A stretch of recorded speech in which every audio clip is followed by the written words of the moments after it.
I'm Claudia. I'm originally German, so I'm from Germany, and now live in the Chilterns, in just outside London with my British husband.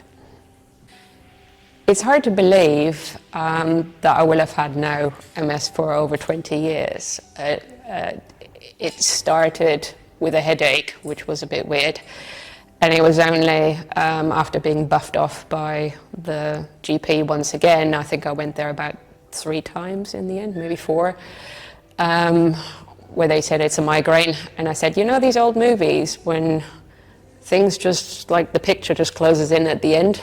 That's what's happening in my right eye. And suddenly at that point, things started to go quite quick, and I was put in an MRI in 3 days, which was very good, in London at Queen Square, and they said you got optic neuritis.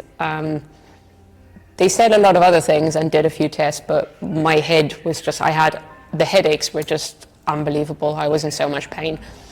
And they did say, we don't know if your eyesight will get any better before it goes, will get any worse before it gets better.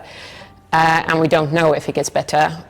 And it might also be something called MS, but if it doesn't come back in the next few years, you're going to be okay. And MS didn't really mean anything to me. I think there is a lot more going on in the media these days. You know, multiple sclerosis is more about, is something people hear about it. I hadn't heard about it at the time.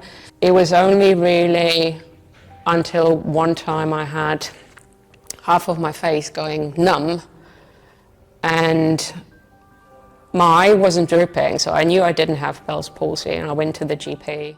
And it wasn't till 2 years after when the opposite side started to go numb. It was a straight line, I do remember that, and I had lots of tingling at the time, but I didn't have the mobility issues that, you know, you often hear about people suffering with MS. My main struggle really is cognition. So for me, you might not see it, but I actually struggle cognitively to a great extent with a lot of people talking, picking things up, and that's ultimately what has been very difficult. There isn't one MS. Everyone's MS is completely different, and every story is different.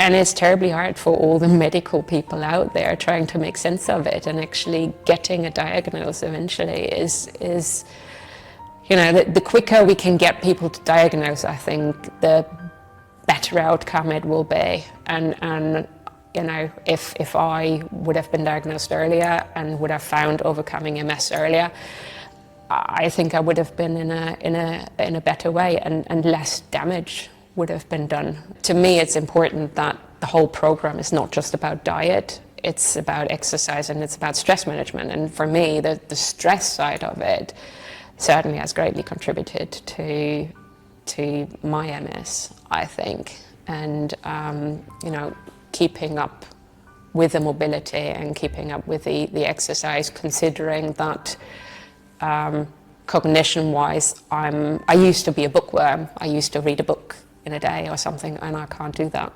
as much anymore. I really struggle to concentrate on these things. So having the other aspects in that program really resonated with me.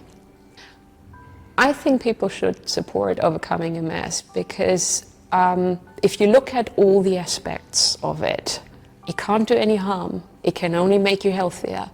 Even listening to neurologists out there who say that there isn't enough evidence to support it, yet those are the same people that will support the individual steps separately, even though they haven't got the overcoming MS tag on it. So all in all, it's a win-win situation. If you follow it, you can only be healthier for it.